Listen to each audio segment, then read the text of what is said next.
షరతులు లేని పరసంబంధమైన ప్రేమను మనము తప్పక కలిగి ఉండవలెను. ప్రభువైన యేసు, మీరు మిమ్మును ప్రేమించిన వారిని ప్రేమించిన ఎడల మీకేమి ఫలము కలుగును? సుంకరులను అలాగనే చేయుచున్నారు కదా అని అడిగాను. మత్తయి సువార్త 5:46 గమనించండి.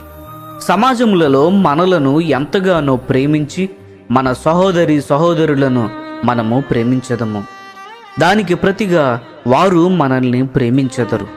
అయితే 46 ప్రకారము అటువంటి ప్రేమ వలన మనకు ఉపయోగము లేదని యేసు వెల్లడిపరచెను.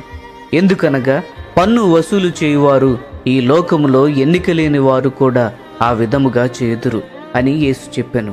కాబట్టి ఎవరైతే మనలను ప్రేమించుచున్నారో వారిని మాత్రమే మనము ప్రేమించినట్లయితే ఎన్నిక లేని వారి కంటే ఎక్కువ ఆధిక్యతను మనము పొందము. ఎన్నిక లేని వారు మాత్రమే కాదు, దేవుని నమ్మని వారు, కమ్యూనిస్టులు, అంతేకాకుండా దేవుడు లేరు అని చెప్పేవారు కూడా వారిని వారు ప్రేమించుకున్న విధముగా ఇతరులను కూడా ప్రేమించెదరు. మనలను ప్రేమించని వారిని మనము ప్రేమించినట్లయితే మనము యేసుక్రీస్తు యొక్క నిజమైన శిష్యులముగా ఉండదము. దీనిని ఆధారము చేసుకొని నీ వ్యక్తిగత జీవితమును పరీక్షించుకొనుటకు ఈ క్రింది ప్రశ్నలను నీకు నీవే ప్రశ్నించుకొనము. మొదటిది, ఎవరైతే నన్ను ద్వేషించుదురో వారిలో ఎంతమందిని నేను ప్రేమించుచున్నాను? రెండవది, ఎవరైతే నన్ను హింసించుదురో వారిలో ఎంతమంది కొరకు నేను ప్రార్థించుచున్నాను? మూడవది, ఎవరైతే నాకు హాని చేసితురో వారిలో ఎంతమందికి నేను మేలు చేయుచున్నాను? ప్రియ స్నేహితులారా, మానవ ప్రేమకు పరసంబంధమైన ప్రేమకు మధ్య ఎన్నో తేడాలను మనము చూడవచ్చు. మానవ ప్రేమ ఎవరైతే మనకు మేలు చేశారో వారిని ఎంతో తేలికగా ప్రేమించగలదు.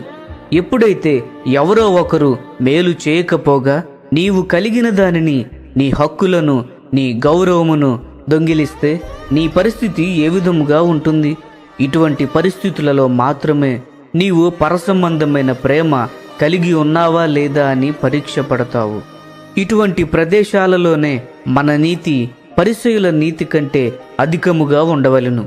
ఆ విధముగా లేకపోతే నీవు గాని నేను గాని పరలోక రాజ్యములో ప్రవేశించుట దుర్లభము అని ప్రభువైన యేసు ఆయన శిష్యులకు ఎంతో తేటగా తెలియపరచెను.